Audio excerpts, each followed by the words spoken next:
E aí, pessoal? Hoje nós vamos falar sobre a origem da vida e o que a ciência tem a ver com isso. Como é que ela tenta explicar a origem da vida?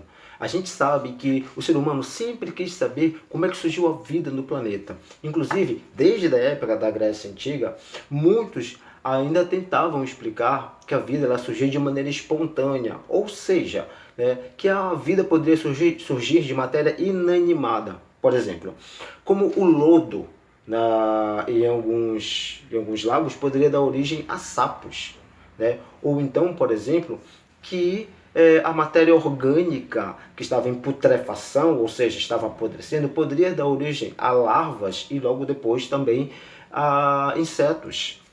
Então, para que essas questões elas fossem elucidadas, ou seja, para que elas fossem melhor entendidas, entra aí a ciência, que tenta explicar isso baseado no quê? No método científico. Em que se baseia um método científico? Ele se baseia primeiramente para tentar explicar algum fenômeno. Primeiramente ocorre a observação desse fenômeno, depois que ocorre a observação desse fenômeno e desse problema, então elabora-se uma hipótese para a explicação desse fenômeno. Depois de elaborar a hipótese, ocorre a testagem dessa hipótese.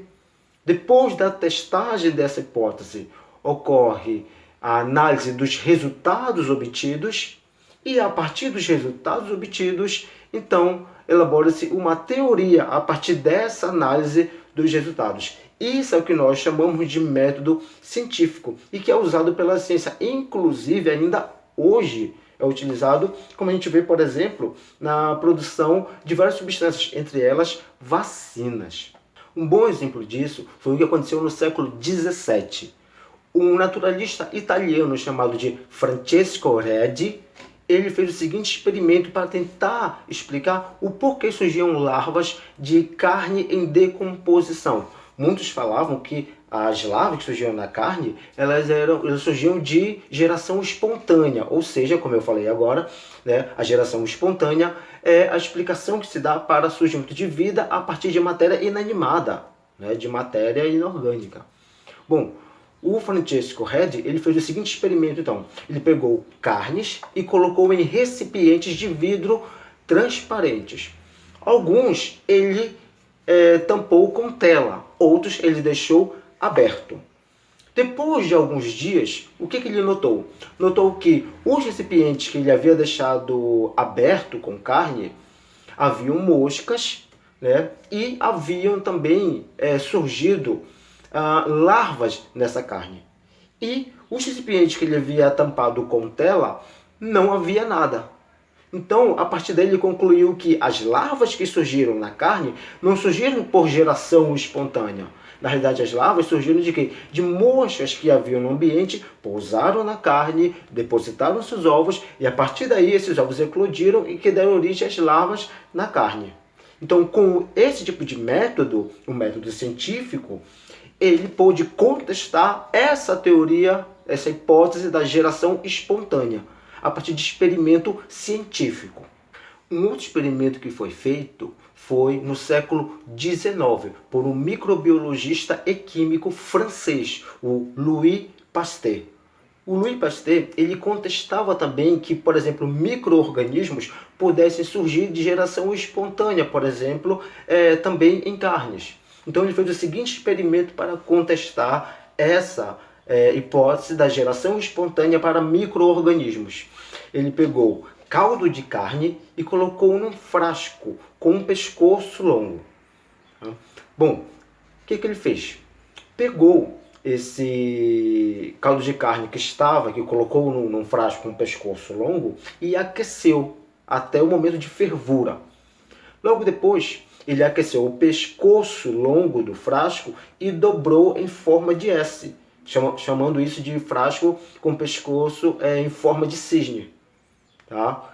Bom, depois então de fervê-lo, ele permitiu então que o ar ele pudesse entrar nesse frasco, ou seja, o frasco não ficasse totalmente isolado do ambiente, entrava ar. Só que acontece, o ar que entrava pelo pescoço retorcido do frasco, entrava apenas o gás e a poeira que estava presente, que estava flutuando no ar, ela ficava retida na dobra do pescoço do frasco. Então só entrava gás, a poeira não entrava. Então assim ele podia fazer uma forma de filtração, né, sem alterar ou contaminar aquele caldo de carne. O caldo de carne entrava em contato com o ar, mas sem ser contaminado pela poeira presente no ar. Depois de vários dias, o que ele fez? Ele, depois da fervura, ele pegou e quebrou alguns frascos, outros ele deixou intacto. Depois de um certo tempo, depois de alguns dias, ele notou que os frascos onde ele havia quebrado estavam contaminados com micro-organismos. E os que ele havia deixado intacto não estavam contaminados. Ou seja, ele notou que a partir daí o que contaminava e fazia com que houvesse o surgimento de micro-organismos nesse caldo de carne eram os micro-organismos que estavam presentes na poeira do ar que entrava em contato com o caldo de carne. Então, novamente, mais um experimento científico refutando a teoria da geração espontânea. Então, hoje sabe-se que seres vivos, sejam eles macroscópicos ou microscópicos, só surgem a partir de outro ser vivo. Ou seja, um ser vivo apenas dá origem a outro ser vivo. E matéria inanimada não dá origem a seres vivos. Tá, mas daí vem a questão. Da onde surgiu ou como surgiu a primeira vida no planeta Terra? Bom, existem algumas hipóteses. Entre elas, uma hipótese elaborada por um bioquímico russo, o Alexander Ivanovich Oparin, e por um britânico chamado de John Haldane. Qual foi a hipótese levantada por eles? Da seguinte forma. Bom, na Terra primitiva haviam tempestades torrenciais, a temperatura era muito alta, isso fazia com que a água nos mares evaporasse muito e ao chegar lá ela precipitava na forma de tempestades.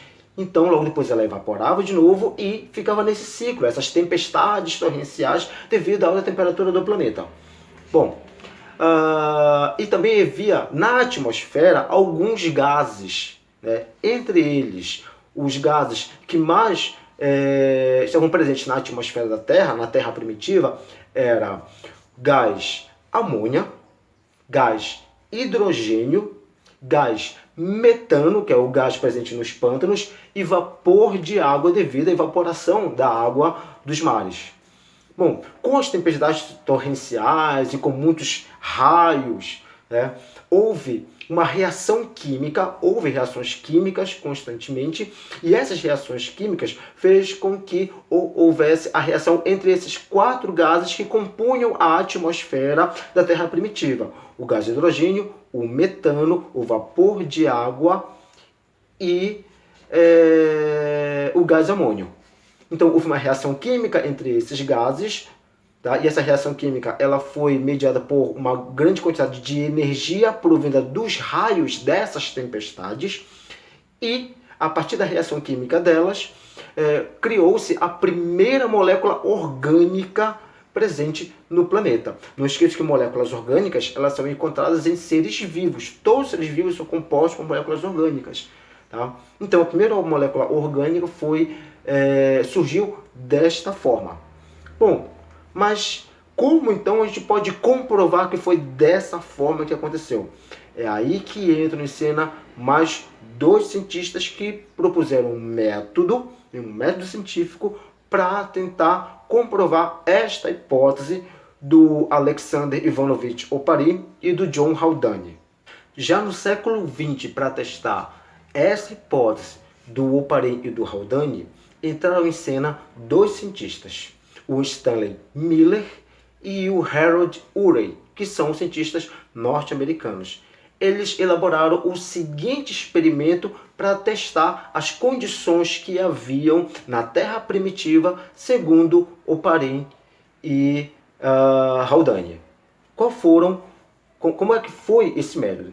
Da seguinte forma: eles utilizaram um frasco com água e Conectado a esse frasco, utilizaram um outro frasco que continha os gases metano, amônia e hidrogênio, além do vapor de água, simulando a atmosfera da Terra primitiva, segundo Oparin e Haldane. Para simular as condições de tempestade e raios da hipótese, Miller e Urey, eles aqueceram a água e forneceram a descarga elétrica a esse sistema.